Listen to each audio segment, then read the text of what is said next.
বাপ মা পোলাপান বংশ এদের পূজা করবার রাজনীতি দেখবার জন্য 24 পরবর্তী জাতি সত্তা তরুণরা আসলে প্রস্তুত না।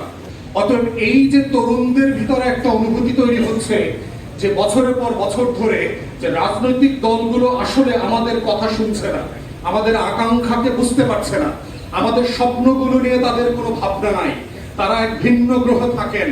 তারা মনে করেন তাদের বাপের নামে, মায়ের নামে, ছেলে মেয়ের নামে, বোন নামে গ্রাম, ইউনিয়ন, জেলা, উপজেলার নাম বদলে দেবেন এবং এটাই হচ্ছে বাংলাদেশ।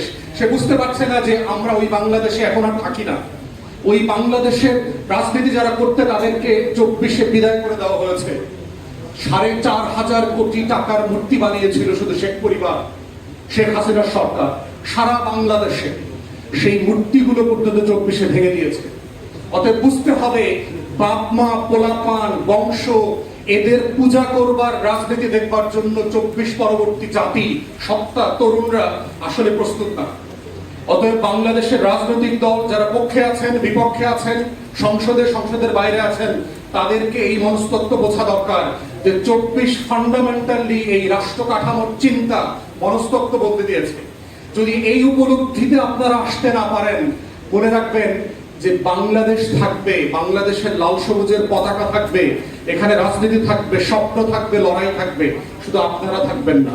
যেভাবে আওয়ামী লীগের মতো নাই হয়ে গেছেন, বাংলাদেশের সকল রাজনৈতিক দলগুলো, পুরাতন দলগুলো যারা পারিবারিক বংশধারার ভিত্তিতে মনে করছেন তারা জন্মগতভাবে এই দেশ শাসন করবার অধিকার নিয়েছেন, আপনারাও থাকবেন না। এটাই পৃথিবীর ইতিহাস, বারবার এটা হয়েছে।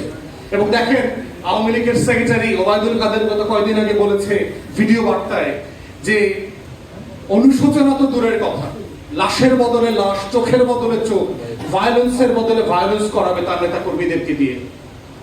মানে তারা পৃথিবীর কোন জায়গায় বাস করছে? তারা নাকি ফিরে আসবে, আপা নাকি ফিরে আসবে, রাজপথ কাঁপবে, বাংলাদেশ হাসবে, আর আমরা সব গর্তে চলে যাব। কি এক স্বপ্নে তারা বাস করছে।